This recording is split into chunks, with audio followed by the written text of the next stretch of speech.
தவிர்க்க முடியாத உண்மைகளை ஒரு கட்சி வந்து அது பொய்யாக்கும் போதும் பொய்யா கட்டமைக்கும் போதும் அந்த கட்சி மேலே மக்களுக்கு இருக்க நம்பகத்தன்மை நம்பிக்கை போயிடும். அதுதான் நீங்கள் நடந்திருக்கு. அதாவது ஆதவர்ஜனா ஒரு பேட்டி கொடுத்துருக்காரு. இந்து சமய அறநிலைத்துறை அந்த அமைச்சரோட சாதி என்னன்னு கூட எங்களுக்கு தெரியாது அப்படின்னு சொல்லியிருக்காரு. இது டிஎம்கே, ஏடிஎம்கே, டிவிகே எந்த கட்சிக்காரனாக இருந்தாலும் ஒரு கட்சியில் அந்த தொகுதியில் இந்த கேண்டிடேட் நிற்கிறாங்க அப்படின்னா கேஸ்ட் கேட்டகரி அந்த அப்ளிகேஷன் ஃபார்ம்லேயே இருக்கும். இது டிவிகே வந்து இந்த தொகுதி வரையாக வந்து அந்த அப்ளிகேஷன்லாம் இப்போ எல்லா விருப்பமுள்ளவர்லாம் வந்து போடும்போது இது ஒரு மிகப்பெரிய இஷ்யூவாக இருந்துச்சு. எஸ்சி எஸ்டி கேண்டிடேட்லாம் வந்து வெறுக்கிறாங்க அப்படின்ற மாதிரிலாம் வந்து டிவிகேஸ்லேருந்து நிறைய இஷ்யூஸ் வந்து போச்சு. கத்தி எடுத்துலாம் வந்து வெட்டலாம் போனாங்க. அவங்களுக்குள்ள வந்து உள்கட்சி பூசல் மாதிரி வந்து அடிச்சுக்கிட்டாங்க. இந்த இஷ்யூலாம் நீங்கள் பார்த்துருப்பீங்க. ஓகே, மேட்ருக்கு வரும். இந்து சமய அறநிலைத்துறை இருக்குல்ல, அந்த எதுக்காக உருவாக்கப்படுது அப்படின்னா, இங்கே அந்த இவங்களாம் வந்து பொது சொத்துக்களாக வந்து இருக்கிறத வந்து அவங்களோட தனி விருப்பப்படி வந்து ஆக்கிரமிச்சுக்கிறாங்க. அது மட்டும் இல்லாமல் வந்து இங்கே பிரிவினைவாதத்தை தூண்டி எல்லா மக்களும் வந்து இங்கே முருகன் அப்படின்னா எல்லாருக்குமான கடவுள், இங்கே இருக்க சிவன் எல்லாருக்குமான கடவுள் அப்படிங்கிறப்போ இவங்க வந்து இவங்க உள்ள வரக்கூடாது, இவங்க உள்ள வந்து பிரிவினைவாதத்தை தூண்டுறாங்க அப்படின்றது மக்களுக்கு எல்லாருக்கும் எல்லாம் கிடைக்கும் அப்படின்றது வந்து எதிராக வந்து பிராமின்ஸ் இருக்கிறதுனால இந்த அறநிலைத்துறை வந்து வந்துச்சு. இப்போ எல்லாத்துக்குமே வந்து தமிழ்நாடு வந்து போராடி தான் இந்த விஷயத்தை கொண்டாந்தாங்க. இப்போ வந்து தமிழில் குடமுழுக்கு செய்கிறது இதெல்லாம் வந்து கொண்டு வந்து போராட்டம் பண்ணி தான் கொண்டு வந்தோம். போராட்டம் பண்ணி இவ்வளோ கஷ்டப்பட்டு கொண்டு வந்ததுக்கப்புறம் இப்போ திருப்பி நம்ம எல்லாத்தையும் வந்து பிற்போக்குத்தனமாக வந்து இப்போ வந்து நாங்கள் வந்து சாதிலாம் பார்க்க மாட்டோம். அந்த இந்து சமய அறநிலையத்துறையோட அமைச்சர் வந்து டிவிகள் சொல்கிறார், நான் வந்து எல்லாரும் சமம் தான் எங்கள் தலைவர் சொல்லி கொடுத்தாரு. சரி, ஓகே, அவருக்கு போட்ட ஒரு போஸ்ட் போகிறோம் பாருங்கள். இப்போ ரீசெண்டாக வந்து தமிழில் குடமுழுக்கு வந்து எல்லா கோயில்களும் செய்யணும்னு சொல்லி ஒரு தீர்ப்பு வந்துச்சுல, அதுக்கு எதிராக வந்து ஒரு பதிவு போட்டிருக்காரு. தமிழில் குடமுழுக்குன்னா அப்போ வந்து கிறிஸ்டின்ஸ்லாம் வந்து இங்கே தமிழில் ப்ரே பண்ண சொல்லுங்கள், முஸ்லீம்ஸ்லாம் வந்து அவங்க மொழி இந்த மொழியில் ப்ரே பண்ண சொல்லுங்கள், தமிழில் பண்ண சொல்லுங்கள் அப்படின்னா, இது வந்து தமிழ் மொழிக்குன்னு இல்லை, இந்து மக்களுக்கு எதிரான ஒரு கூற்று. அப்போ இந்த சிந்தனை உள்ளவர் ஒரு இந்து சமய அறநிலைத்துறையராக வரும்போது இங்கே வந்து திரும்பி வந்து பிரிவினைவாதம், இங்கே பிற்போக்குவாதம், இங்கே வந்து பிராமணர்கள்லாம் வந்து அந்த சொத்து ஆக்கிரமிப்புகள் இதெல்லாம் வந்து திருப்பி வந்து வரதுக்கான வாய்ப்புகள் நிறைய இருக்குது. அப்படிங்கிறப்போ எல்லா ஜாதியினரும் உள்ளே வரலாம், கோயிலுக்குள்ளே வர்றதுக்கான அனுமதி அதெல்லாம் வந்து அந்த கடவுளை தொட்டு கும்பிடுறதுக்கான அனுமதி வந்து அளிக்கப்பட்ட பிறகு இந்த மாதிரி ஒரு தலைவர் வந்து அமைச்சராக வந்து வரும்போது இது வந்து பிற்போக்குத்தனமாக போயிடுமோன்ற ஒரு பயம் வந்து எல்லா மக்களுக்கும் இருக்கும். அது வரும். அதுதான் வந்து நிதர்சனம். ஏன்னா வந்து இங்கே ஆர்எஸ்எஸ் தான் வந்து இந்த இந்து சமய அறநிலையத்துறை பிராமின் கையில் தான் இருக்கணுன்ற ஒரு ஆர்எஸ்எஸ் தான் வந்து போராடிட்டு இருக்காங்க. இப்போது எல்லாருக்கும் எல்லாம் கிடைக்கணும்னு சொல்லி தமிழ்நாடு போராடிட்டு இருக்கும்போது அதுக்கு எதிர்த்து கேஸ் போட்டவங்க எல்லாருமே வந்து ஆர்எஸ்எஸ் தான், பிராமின்ஸ் தான். அப்படிங்கிறப்போ இது எப்படி பார்க்கலாம்?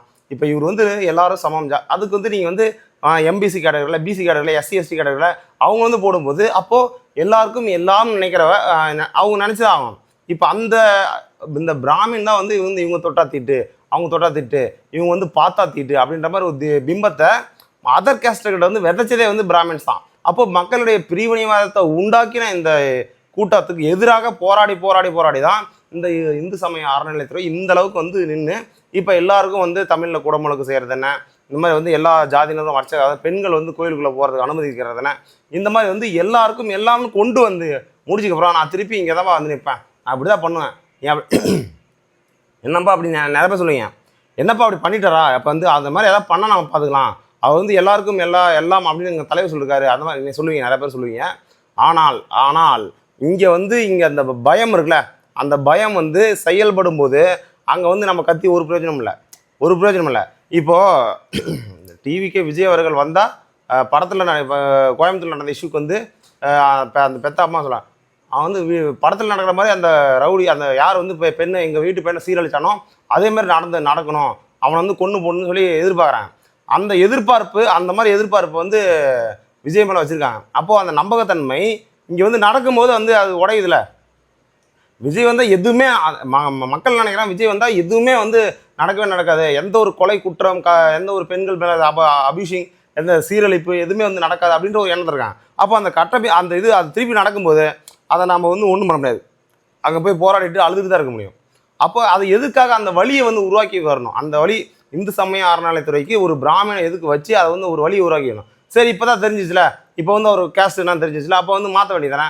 அப்போ வந்து அதர் கேஸ்டில் இருக்கவங்க இது எம்பிசி, பிசி, எஸ்சி, எஸ்டி, இப்போ பட்டியலிட்ட சார்ந்த இவங்களை வந்து போடும்போது அப்போ அவனுக்குள்ள ஒரு எண்ணம் வந்து இருக்காது. இப்போ வந்து பிரிவினைவாதம் அந்த எண்ணம் வந்து அதிகமாக இருக்காது, இவங்களுக்கு இருக்கிற அளவுக்கு இருக்காது.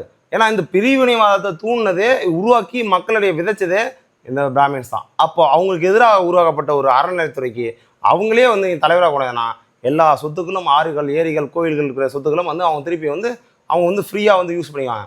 எப்படி சிசிடிவி கேமராவில் துணியை போட்டு உண்டியில் தூக்கிட்டு போகிறாங்க, நிறைய வீடியோஸ் பார்த்துருப்பீங்க. அந்த மாதிரி ஒரு சுச்சுவேஷன் திரும்பி நடக்கிறதுக்கான வாய்ப்புகள் நிறையவே இருக்குது. இதுக்கு வந்து இதுக்கெலாம் வந்து நான் டிவிக்கே பண்ணுற நிறைய வசதி 7-8 பேர் வந்து பட்டியலினத்தை சேர்ந்தவங்களை வந்து இது பண்ணியிருக்கீங்க. அதை எல்லாத்தையும் தவிடுபோடி ஆக்குற மாதிரி இந்த ஒரு விஷயம். இந்த விஷயத்தை வந்து நீ நார்மலாக வேற யாராவது போடுங்க, வேற ஒரு விமர்சனம் வச்சா டிவிக்கே மாற்றிக்கிறாங்க, நல்ல விஷயம். அப்போ இந்த விமர்சனம் மிகப்பெரிய அளவில் ஒரு கேள்விக்குரிய மக்கள் மனசில் நம்பிக்கை இல்லாமல் இப்போ டிவிக்கே மேலே நம்ம விஜய் மேலே அண்ணன் மேலே நம்பிக்கை வச்சுருக்கவங்க ரொம்ப உறுதுணையாக இருக்கவங்க வந்து இதில் வந்து விமர்சனம் பண்ண மாட்டாங்க. ஆனால் படும்போதும் அவங்க வந்து வழி ஏன்னா திராவிட கழகங்களும் தமிழர்களும் நிறைய போராட்டம் பண்ணி கொண்டு வந்த திட்டங்கள் திருப்பியும் பின்னோக்கி போகும்போது அந்த நிகழ்வு நடிக்கும் போது மக்களுக்கு விஜய் மேலே அன்பாக இருக்க மக்களுக்கெல்லாம் அது வந்து பெரிதும் பாதிக்கப்படாது. திராவிட கழகங்களும் தமிழர்களும் இப்போ வந்து தமிழில் குடமுழுக்கு அது போராடின அந்த போராளிகள் அழுவாங்க. ரொம்ப நான் கஷ்டப்பட்டு இத்தனை வாரமாக போகிறேன்னா அவங்க வந்து கும்பிடுவாங்க. அப்போ திருப்பி வந்து பின்னோக்கி போயிடுச்சு, திருப்பி இந்த மாதிரி இன்சிடென்ட் நடக்குது, நம்ம மக்களுக்காக இப்படி போராட்டமே. அப்போ இந்த போராளிகள் எல்லாமே என்ன ஆகும் அப்படின்னா இப்போ தமிழில் குடமுழுக்கு பண்ணுன்னு சொல்லி போராட்டம் பண்ணி அதை வந்து தீர்ப்பு வர வரைக்கும் வந்து போராட்டம் பண்ணாங்க போராளிகள். அந்த போராளிகள் இந்த மக்களுக்காக நம்ம போராடணும் அப்படின்னு போராடாமல் போகிறதுக்கு வாய்ப்பு இருக்குது. புரியுங்களா? அப்போ எல்லாருக்கும் எல்லாம் கிடைக்கணும். இந்த பட்டியலினத்த சமூகத்தாக இருந்தாலும் சரி, பிசி எம்பிசி யாராக இருந்தாலும் சரி, எல்லாருமே அந்த கோயிலுக்கு அந்த கடவுளை வந்து நான் தொட்டு கும்பிடணும்னு நினைக்கிற அந்த சமம் எல்லாரும் சமம் நினச்சி வந்து போராடி அதை வந்து இது பண்ணாங்களா, எல்லா ஜாதியினரும் அர்ச்சகராகலாம் அப்படின்னு கொண்டு வந்தாங்களே. அப்படி கொண்டு வந்தாங்க. இப்போ இந்த இந்து சமய அறநிலையத்துறை பிராமின்ஸ் வந்து உள்ளே வந்து ஏதாவது ஒரு இன்சிடென்ட் நடக்குது, பிராமின் சப்போர்ட்டாக பிராமின் வந்து ஏதாவது ஆக்கிரமிப்பு பண்ணுறாங்க, அதெல்லாம் நடந்துச்சு அப்படின்னா அந்த டைமில் வந்து அந்த கஷ்டப்பட்டு போராட்டம் பண்ண போராளிகள் அவங்களோட நிலைமையை யோசிச்சு பாருங்க. எதுக்காக இந்த மக்களுக்காக நம்ம உழைக்கணும், எதுக்காக இந்த மக்களுக்காக போராடணும் அப்படின்ற அந்த போராட்ட குணமே இங்கே உடஞ்சி போய் சீரழிகிறதுக்கு இது ஒரு மிகப்பெரிய வந்து முன்னுதாரணமாக இருக்க போகுது. அதனால் தயவு செஞ்சு டிவிகே விஜய் அவர்கள் இதை வந்து பரிசீலனை பண்ணி இதை வந்து மாற்றிட்டு வேறு யாராவது நியமிக்கிறதா வந்து அவருக்கு நல்லது, அவரோட ஆட்சிக்கு நல்லது. நிறைய விஷயங்கள் நல்ல விஷயமா பண்ணுறீங்க, இந்த விஷயத்தை மாற்றினீங்க அப்படின்னா உங்கள் ஆட்சிக்கு ரொம்ப நல்லதாக இருக்கும்னு நினைக்கிறேன். ஏன்னா வந்து எல்லா எதிர்கட்சிகளும் மிக இந்த ரொம்ப உற்று நோக்கி பார்த்துட்டு இருப்பாங்க. சின்ன விஷயம்னாலும் வந்து மிகப்பெரிய அளவில் வந்து பெருசாக்குவாங்க. அப்படிங்கிறப்ப இது மிகப்பெரிய விஷயம். Be careful TVK.